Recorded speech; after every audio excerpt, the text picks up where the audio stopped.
Assalamualaikum warahmatullahi wabarakatuh. Perkenalkan, nama saya Krisna Bella. Saya dari kelas C dengan NIM 20040150007.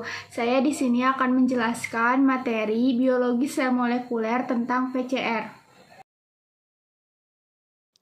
PCR adalah suatu metode amplifikasi atau perbanyakan fragmen DNA secara in vitro berdasarkan prinsip replikasi DNA. Metode ini dikembangkan oleh ilmuwan biokimia bernama Kary Mullis. Berkat penemuannya ini, Kary Mullis memenangkan hadiah Nobel di bidang kimia pada tahun 1993.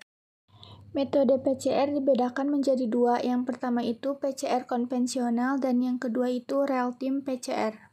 Perbedaan dari PCR konvensional dan real-time PCR.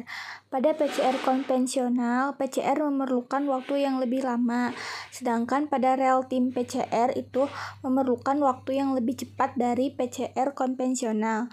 Ya, kalau PCR konvensional itu bersifat kualitatif, sedangkan real-time PCR itu bersifat kuantitatif.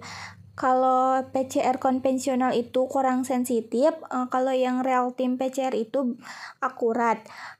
Kalau PCR konvensional itu biayanya relatif lebih murah, sedangkan kalau real-time PCR itu biaya relatif lebih mahal.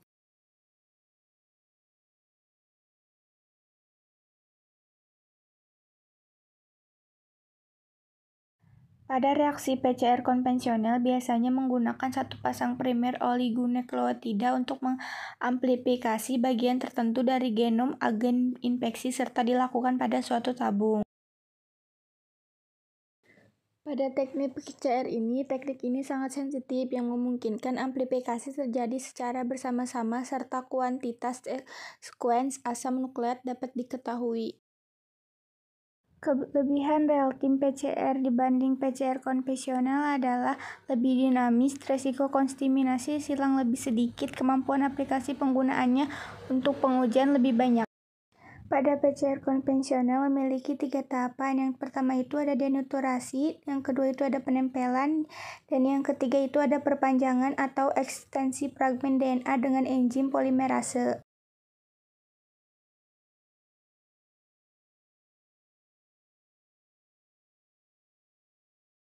Tahapan-tahapan umum yang dilakukan selama pengujian PCR real-time itu dimulai dari isolasi RNA atau DNA sampai ke analisis data. Dan ini terdapat ilustrasi dari PCR konvensional.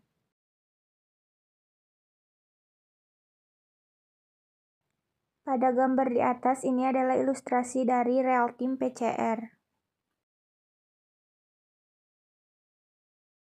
Sekian penjelasan materi tentang PCR dari saya. Kurang lebihnya mohon maaf. Wassalamualaikum warahmatullahi wabarakatuh. Terima kasih.